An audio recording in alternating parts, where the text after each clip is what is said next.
প্রথম আলোর ষড়যন্ত্র, লুৎফুজ্জামান বাবরের ১৭ বছরের কারাবাস। বাংলাদেশের সাবেক স্বরাষ্ট্র প্রতিমন্ত্রী এবং বিএনপির জনপ্রিয় নেতা লুৎফুজ্জামান বাবরকে নিয়ে দীর্ঘদিন ধরে চলে আসা বিতর্কের পেছনে ছিল পরিকল্পিত ষড়যন্ত্র। দেশের শীর্ষস্থানীয় সংবাদপত্র প্রথম আলো এবং ডেইলি স্টার এর অপসাংবাদিকতা বাবরের জীবন থেকে ১৭টি মূল্যবান বছর কেড়ে নেয়। ২০০৭ সালে তত্ত্বাবধায়ক সরকার ক্ষমতায় আসার পর বাবরকে গ্রেফতার করা হয়।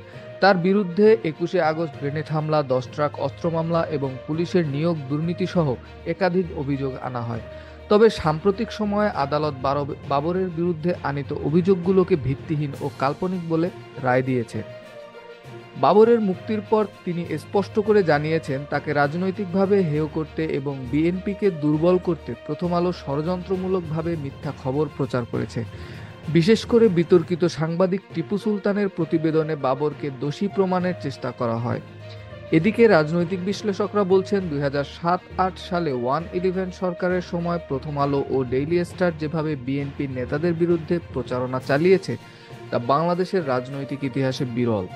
বাবরের জীবন থেকে হারিয়ে যাওয়া ১৭ বছর কি কখনো ফেরত আসবে? আর যারা এই ষড়যন্ত্রের নেপথ্যে ছিল তাদের কি কখনো বিচারের মুখোমুখি করা হবে? এসব প্রশ্নের উত্তর সময়ই দেবে। নতুন আপডেট পেতে আমাদের চ্যানেল সাবস্ক্রাইব করুন, ভিডিওটি শেয়ার করুন এবং কমেন্টে আপনার মতামত জানাতে ভুলবেন না। ধন্যবাদ।